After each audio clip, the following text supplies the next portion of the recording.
Hey guys, welcome back to Anti-Hedge. Today we're going to be talking about some interesting subjects, but first I gotta say this is not financial advice, so everything that we say here is not for financial purposes, it's strictly for news and entertainment. So with that in mind, let's move on to the subject of this video. Today we're going to be talking about Ethereum. What's so interesting about Ethereum nowadays? Quite a bit. We're pretty close to our all-time high region. We're touching this area of resistance over here, which is kind of going to decide whether or not Ethereum is going to reject or not. And what you'll notice here is the MACD starting to pull back a little bit, as well as the money flow index starting to drop. So people are definitely taking profits in this range.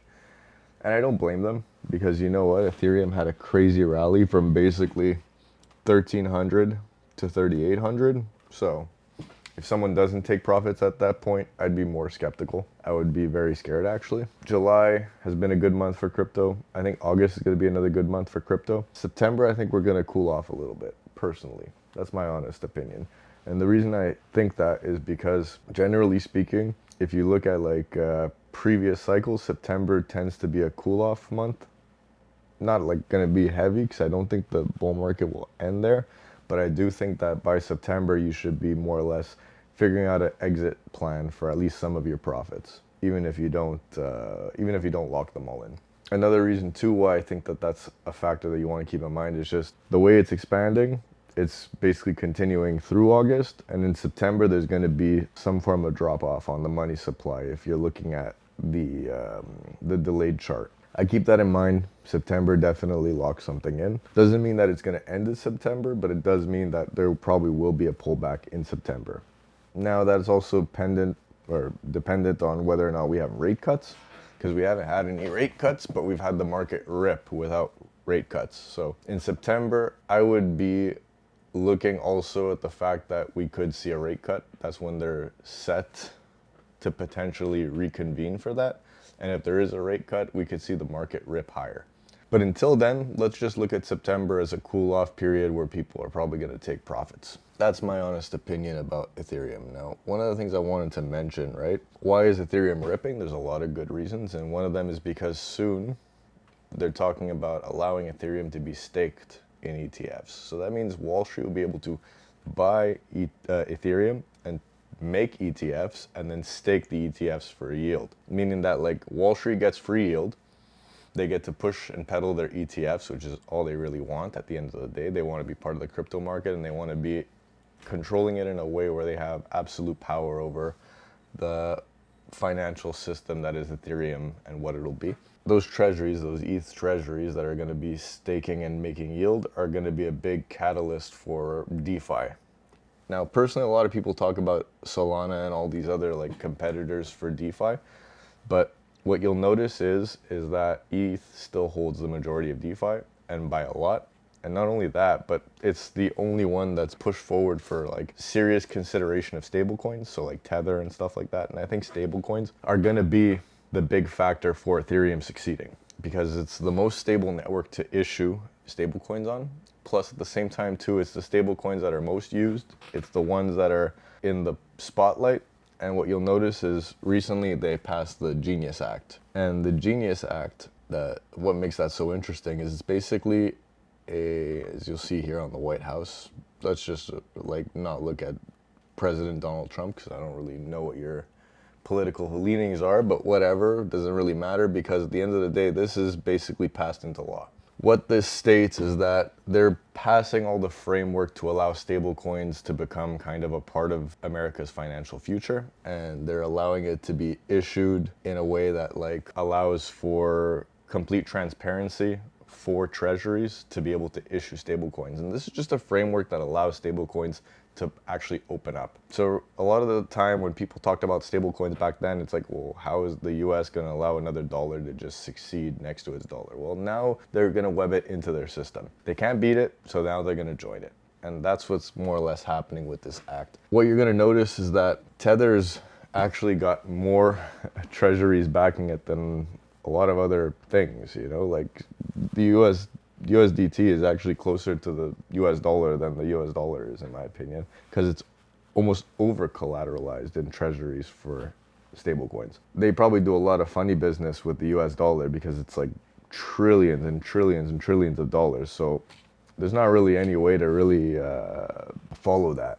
But for Tether, it's going to be a lot more, or rather, there's going to be a lot less room for error. Meaning that, like, if you have $1,000 of treasuries, you're going to have $1,000 of stable coins, and they're going to more or less keep it to that. Plus, they're going to be allowing yield on these stable coins soon as well. So I'm assuming that if they're going to allow ETH staking, they're going to allow yield on stable coins. And when they allow yield on stable coins, that's when it's going to go to the next level. Now, I think that's personally going to be the next big catalyst for crypto, is going to be the stablecoin market opening up to a way that's going to be allowed to be used on Wall Street on a much larger financial scale. So that's more or less what you'll notice here. They're just, more or less, the Genius Act is just talking about how they're going to allow it to flourish and how it's going to be part of the global reserve currency kind of status thing. It's going to be something that's like legitimately part of their financial system.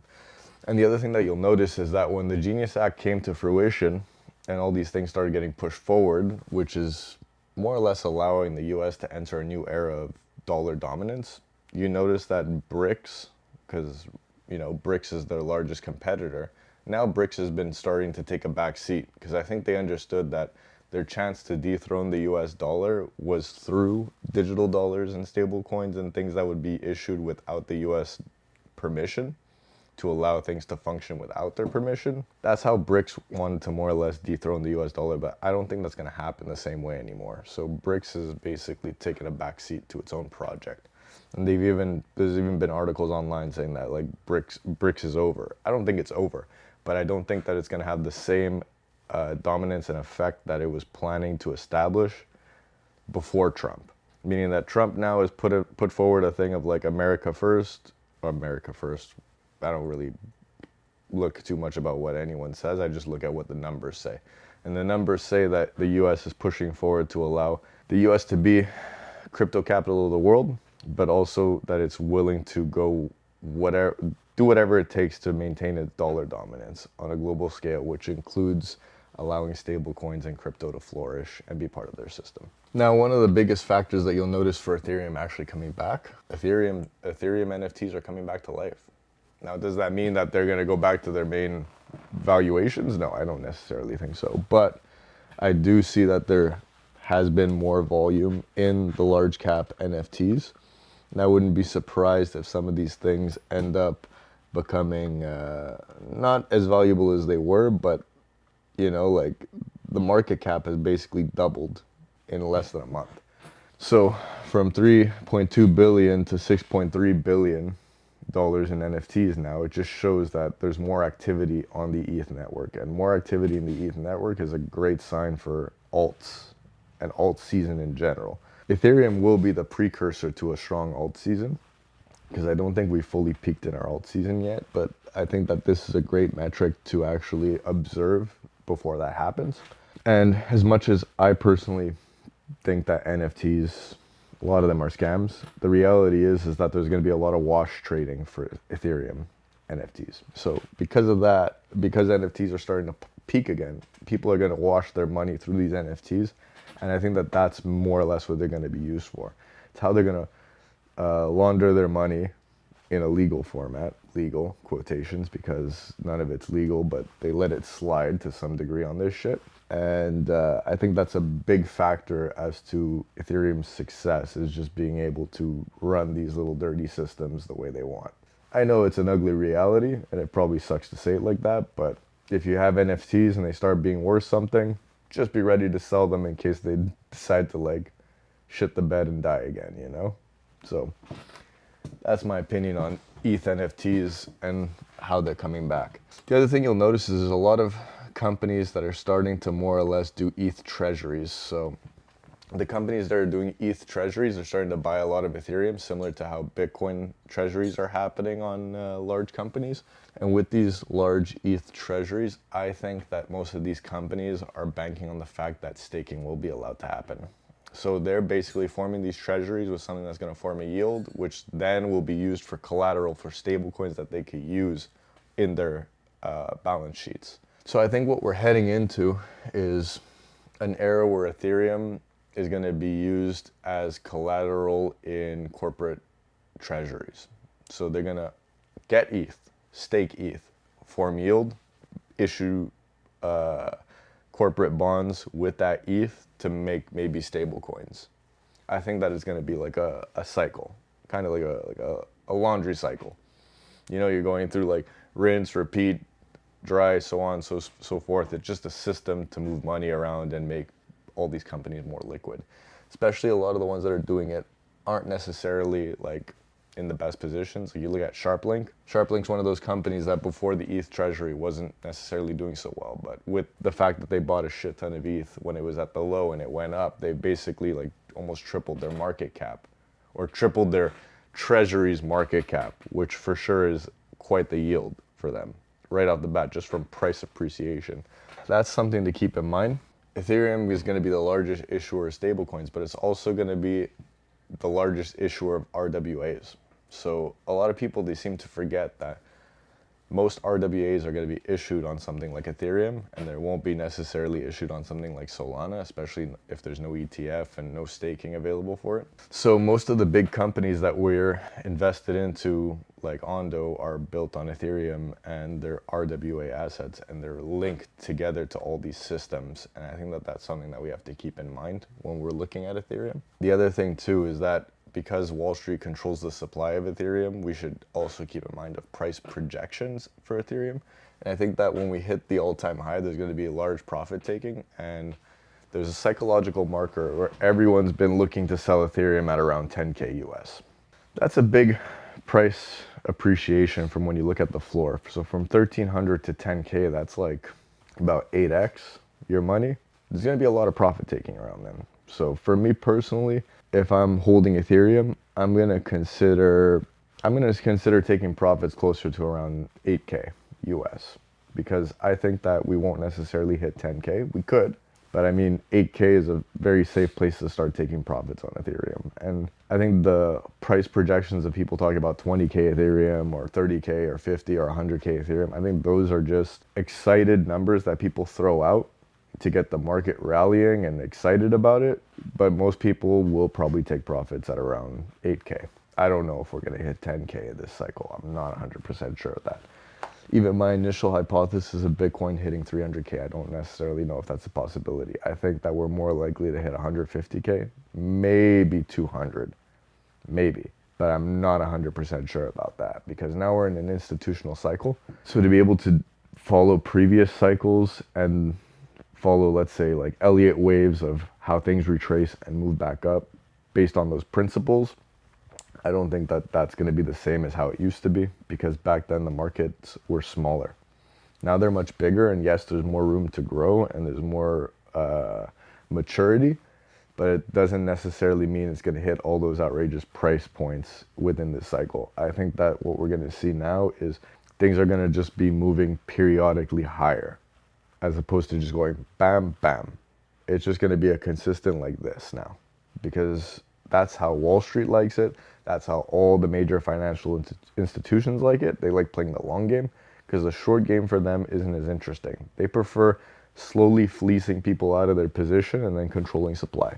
So in order to do that, they have to consistently keep it moving up, so people keep taking profits, and then they just keep owning supply until it has a point where they control the supply, and then they could decide exactly what they're going to do with it. And I mean, they're already like pretty deep into crypto, and personally the way I see it is they're really good at making money. So instead of betting against them and trying to bet against the retail cycle, I would try to play this cycle in an institutional format. They're looking at 5 to 10 year timelines, whereas most crypto traders are looking at like 3 to 8 months if they're lucky. Most people are looking at weekly timelines, which is pretty bad now, because that might have worked in previous cycles when things were more volatile, but I don't necessarily think it works in this new era of crypto. There's a lot of potential for Ethereum. I think that because of that, there's also going to be more potential for layer 2s and things that function based off of Ethereum's network. And with that in mind, we should be able to like play out this cycle the way that we think is best. Me personally, in September, maybe a week before September, like mid to late August, I'm already going to be thinking about what am I willing to exit and lock in some profit on. Other than that, let's see how this market plays out. If it plays out like 2021, we could rally up until December, January. But by December, there will be some large profit taking, because then what these companies do, it's called tax harvesting. So they try to dump markets before the new year, so that way they could harvest as many losses as possible, and then they could reestablish their balance sheets for January, which is Q1. So Q4 generally tends to be a month of dumping, and Q1 tends to be a consolidation month. Or Q1, January Q1 tends to be the consolidation month, where everyone kind of settles their losses, figures out what they could harvest, and then reestablishes a new foothold. And that's the thing, right? Like, I don't necessarily think that the correction that's going to follow in January or December is going to be as volatile as the last ones, but there will probably be a correction. And then within that correction, when most people lose hope and they think the cycle's over, they're probably just going to continue buying and keep it rallying for the next few years. I don't know. I don't necessarily think it's going to drop 90% anymore. I think that 30% is likely, 40% is likely, even 50%. But I don't necessarily think it's going to stay there. And it's not going to adhere to the original 4-year cycle rules that we've established all of our crypto knowledge on. I think that's all shifting, and we have to be ready for that shift, because we're heading into a market now where collateral, stablecoins, and all these things are becoming more webbed into the traditional finance system. So I guess that more or less covers our subject for today. I hope that this was a valuable video for you guys. If you stayed to the end, we appreciate your viewership, and like, comment, subscribe, and stay tuned for the next video, guys. Thanks so much. Have a great day.